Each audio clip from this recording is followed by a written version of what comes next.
Obat-obatan herbal dapat dibuat dari daun, akar, batang, bunga, buah, atau biji.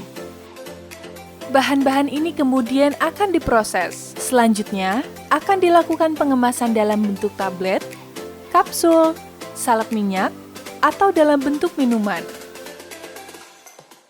Masyarakat Indonesia telah mengkonsumsi obat herbal sejak dahulu, seperti yang lebih dikenal dengan jamu atau obat tradisional.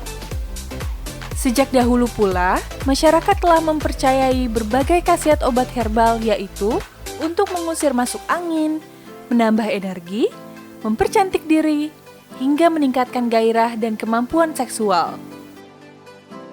Kandungan dan cara kerja obat herbal tradisional adalah sangat kompleks. Walaupun secara umum obat herbal dianggap alami, tetapi tidak berarti obat herbal sepenuhnya aman. Dibandingkan dengan obat-obatan medis, maka obat herbal memiliki cara kerja yang berbeda dalam mengobati penyakit. Jika obat-obatan medis atau konvensional mempunyai tujuan pengobatan penyakit secara spesifik, maka obat herbal umumnya lebih berperan dalam proses pemulihan tubuh.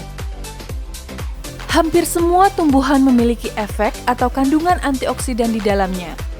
Aktivitas antioksidan inilah yang menyebabkan tumbuhan dapat digunakan dalam membantu menangani berbagai kondisi seperti kanker, penurunan daya ingat, penyakit Alzheimer, diabetes, dan penyakit kardiovaskular seperti aterosklerosis.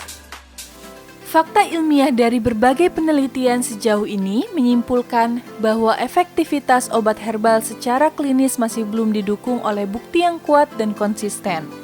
Sebagian besar bahan alami yang dijadikan obat herbal memang aman untuk dikonsumsi. Meski aman, obat herbal juga berpotensi menyebabkan efek samping baik ringan maupun serius pada tubuh. Informasi mengenai efek samping yang mungkin terjadi biasanya tertera pada kemasannya. Tentu saja, agar terhindar dan aman dari bahaya mengkonsumsi obat herbal, kita harus bijak dan jeli dalam memilih obat herbal yang aman dan sudah teruji klinis.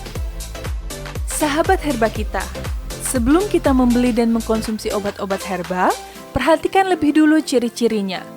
Pertama, harus jelas siapa produsennya. Karena obat yang bagus seharusnya bukan hanya menyebut merek, tapi juga jelas mencantumkan siapa produsennya. Kedua, harus jelas kandungan yang terdapat dalam obat herbal. Selain jenis kandungannya, obat tradisional yang baik juga seharusnya menyebutkan berapa banyak kandungan setiap bahan yang digunakan. Selain itu, ciri-ciri berikut yang harus diperhatikan adalah tidak ada izin edar dari Badan Pengawas Obat dan Makanan atau Badan POM dan SNI. Badan POM akan menulis nomor registrasi pada kemasan obat tersebut untuk menandakan bahwa obat tersebut sudah teruji klinis sehingga aman untuk dikonsumsi. Kebanyakan obat herbal membutuhkan proses untuk menyelesaikan masalah kesehatan kita dan khasiatnya baru muncul beberapa hari atau bahkan beberapa minggu setelah pertama kali mengkonsumsinya. Jika merasa penyakit hilang sekejap setelah meminum atau mengoleskan, maka obat tersebut patut dicurigai. Bisa jadi, herbal tersebut mengandung bahan kimia obat atau BKO. BKO adalah bahan kimia yang biasa digunakan pada obat-obatan. Seharusnya BKO tidak digunakan dalam herbal. Ini adalah ciri keempat yang harus diperhatikan. Obat herbal tidak dapat dikonsumsi oleh semua orang. Orang dengan kondisi tertentu harus lebih berhati-hati atau lebih baik menghindari pemakaian obat herbal. Di antaranya, pertama, ibu hamil dan menyusui. Kedua, orang yang akan menjalani operasi. Karena sebagian obat herbal ada yang bisa memperlambat pembekuan darah atau mengencerkan darah. Obat herbal juga jangan diberikan apabila sedang mengkonsumsi obat tertentu, karena bisa menimbulkan efek samping serius jika dikonsumsi bersamaan dengan obat-obatan medis. Seperti obat penurun tekanan darah, obat pengencer darah, dan obat diabetes.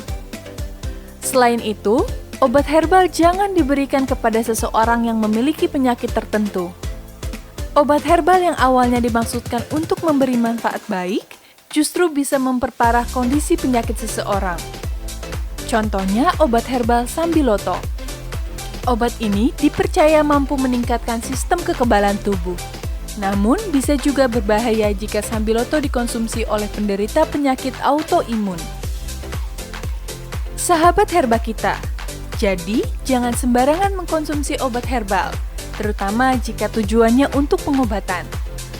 Kita perlu mengetahui apa tujuan, manfaat, serta keamanan obat herbal tersebut. Untuk mendapatkan informasi lebih lanjut seputar obat herbal, kita dapat berkonsultasi dengan dokter. Berbagai tayangan yang bermanfaat dan mendidik akan terus kami sajikan untuk lebih memberikan pengetahuan seputar obat herbal dan manfaatnya. Demikianlah tayangan kali ini. Aman mengkonsumsi obat herbal tradisional. Semoga tayangan ini bermanfaat. Sampai jumpa pada tayangan video berikutnya. Jangan lupa like, komen, dan subscribe.